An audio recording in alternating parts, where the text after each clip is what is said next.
आप यदि आकर के कहते हैं कि हां मेरे कुछ बर्ताव शायद अपेक्षित नहीं रहे, शायद गलत आधार पर मैंने निर्णय ले लिया, शायद मेरे सलाहकार ने गलत सलाह दिया, हमारा तो आपसे यही अनुरोध है कि आप उन सलाहकारों को पहचानिए, अविलंब पहचानिए। ये मुट्ठी भर जो दलाल लोग हैं जो पैसे को लेकर के उस चौकड़ी में, ये जो पावर गैलरी में घूमते रहते हैं, वो आपको सही बात की जानकारी नहीं देगा, सही वैज्ञानिक तथ्यों की जानकारी होने नहीं देगा। ऐसी परिस्थिति में आप जो भी निर्णय लेंगे वो आपके भी खिलाफ जाएगा, जनमानस के भी खिलाफ जाएगा। वही हुआ। लॉकडाउन को आपने लिया, मैं मानता हूं कि आप विचलित होंगे, क्या करूं, कैसे करूं, लोगों को बचाना है। ऐसा तो हो नहीं सकता है कि इस देश का प्रधानमंत्री चाहेगा कि सारे लोग हमारे देश के जो है सो एकदम परेशान हो जाएं।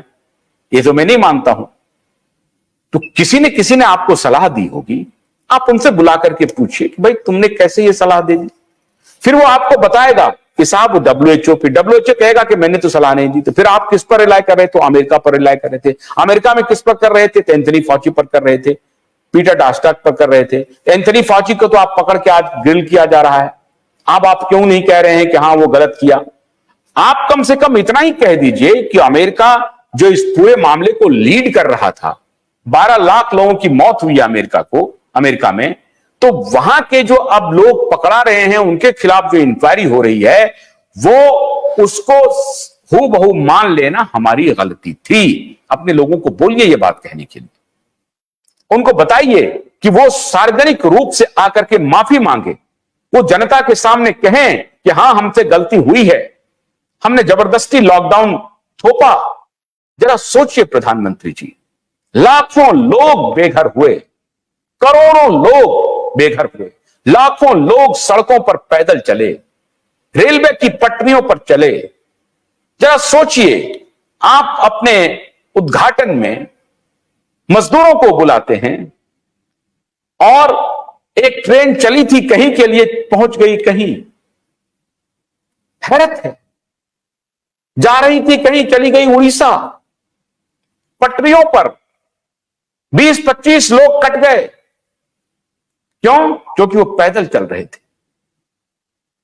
प्रधानमंत्री जी, इसका हिसाब चुनाव में आपको भले ही सफलता मिल गई हो, लेकिन यह सवाल बना हुआ है, और यह सवाल उस लेफ्ट लिबरल गैंग का नहीं है। मैं उस लेफ्ट लिबरल गैंग से ही आपको आगाह करा रहा हूं। मैंने इसीलिए कहा है कि मैं मजबूती से निष्पक्ष पत्रकारिता की आवाज बनकर के खड़ा हूं। मैं लेफ्ट लिबरल, मैंने राहुल गांधी को संपर्क करने की कोशिश की। राहुल गांधी महाराष्ट्र की सभा में गए, एक लाइन बोले, उसके बाद चुप हो गए कि वैक्सीन कंपनी से पैसा लिया। वैक्सीन कंपनी का पैसा किसको गया, यह राहुल गांधी ने नहीं कहा। 3,500 करोड़ रुपए गए पवार एंड कंपनी के खाते में, यह राहुल गांधी ने नहीं कहा। यह राहुल गांधी ने नहीं कहा कि उनका जो अपना पार्टनर था वहां पर उद्धव ठाकरे किस प्रकार के करप्शन में इन्वॉल्व था। पूरी राजनीतिक व्यवस्था इसमें पूरी तरह से इन्वॉल्व रही प्रधानमंत्री जी। लेकिन मेरा यह सवाल आज आपसे है। राहुल गांधी, शरद पवार, देश के बाकी मुख्यमंत्री से तो सवाल है ही है, लेकिन आपसे अधिक सवाल है। ये इनके जो दूसरे गैंग वाले जो पत्रकार हैं ना,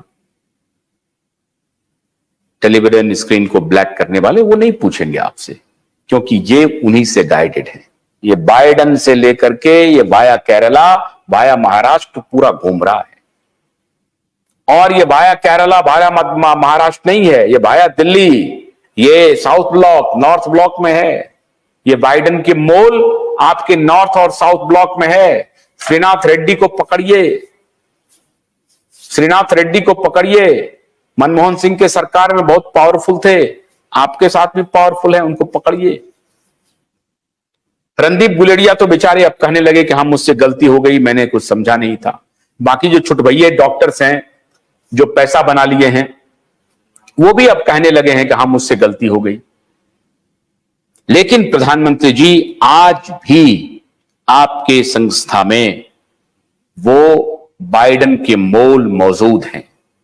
वो अपने बीबी बच्चों बेटे बेटी को इनके पैसों पर ऐश करवा रहे हैं, मौज करवा रहे हैं। आप जांच पड़ताल शुरू कीजिए, जांच पड़ताल शुरू कीजिए, पता चल जाएगा ये गेट्स के कंपनी के पैसे पर कितने ब्यूरोक्रेट्स मौज कर रहे हैं। आप पता कीजिए बिल गेट्स के पैसों पर। और ये पैसा बिल गेट्स का नहीं, आप ही का पैसा ये लेके जाता है ये लुटेरा, क्योंकि यही इन्वेस्ट किया हुआ है कोवैक्सीन में, सीरम में और बड़ी बड़ी फार्मा कंपनियों में, फिलैंथ्रोपी के नाम पे। फिलैंथ्रोपी के नाम पर यह इन्वेस्ट करता है ये शख्स, और ये शख्स उसके बाद आपके साथ घूमता है। तो मुझे हैरानी होती है कि आपका इंटेलिजेंस कहां पर है, जिस शख्स के बारे में सिर्फ आप एक्स को ओपन कर लीजिए। आप तो बड़े टेक सेवी हैं, आप तो हमेशा अच्छे अच्छे मोबाइल रखते हैं अपने पास में, तो इतने बड़े टेक सेवी हैं तो जाइए एक्स पे और ढूंढिए, तलाशिए इस शख्स के बारे में क्या क्या लिखा हुआ है। अब जाकी रही भावना जैसी नहीं, आप ये भावना बना मत लीजिएगा कि फिलैंथ्रोपिस्ट है, बड़ा महान है। इनके बारे में जो महामारी के दौरान जो पोस्ट आ रहे हैं उनको देखिए, एलन मस्क का ओपिनियन सुनिए, सबका सुनिए, आपको पता चल जाएगा। फिर माफ कीजिएगा, इस सब के बावजूद भी अगर आप नहीं करते हैं तो ये मैं मान के चलूंगा कि आपने या तो आप अपनी गलती को स्वीकार नहीं करना चाहते हैं, गलती को बतलाना नहीं चाहते हैं, या आप ये मानते हैं कि गलत हम लोग हैं, सही आप हैं।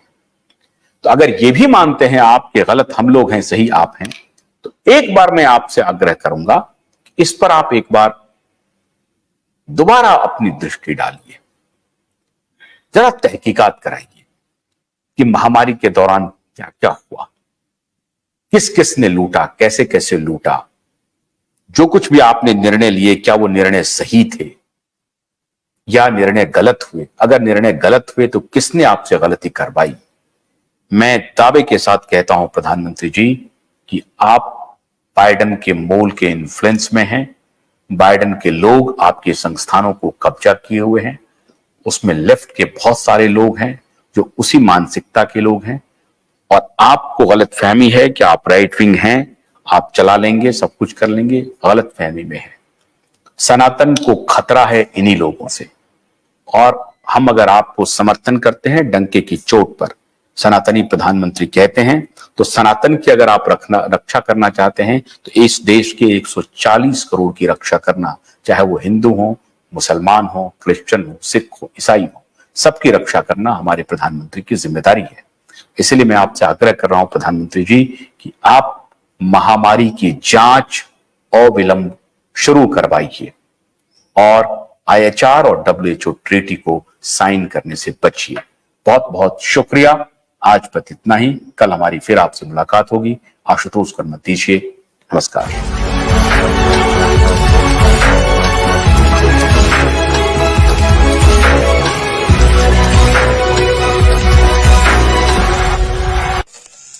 गन्ने की कड़ी बुनियाद, जिसे मराठी में खुड़किया और कुछ उत्तर भारत के क्षेत्रों में खुटकी भी कहा जाता है, उसे केवल भोलानाथ का 2-in-1 बैटरी ऑपरेटेड हार्वेस्टर कम ब्रश कटर आसानी से और बिना रुकावट के काट सकता है।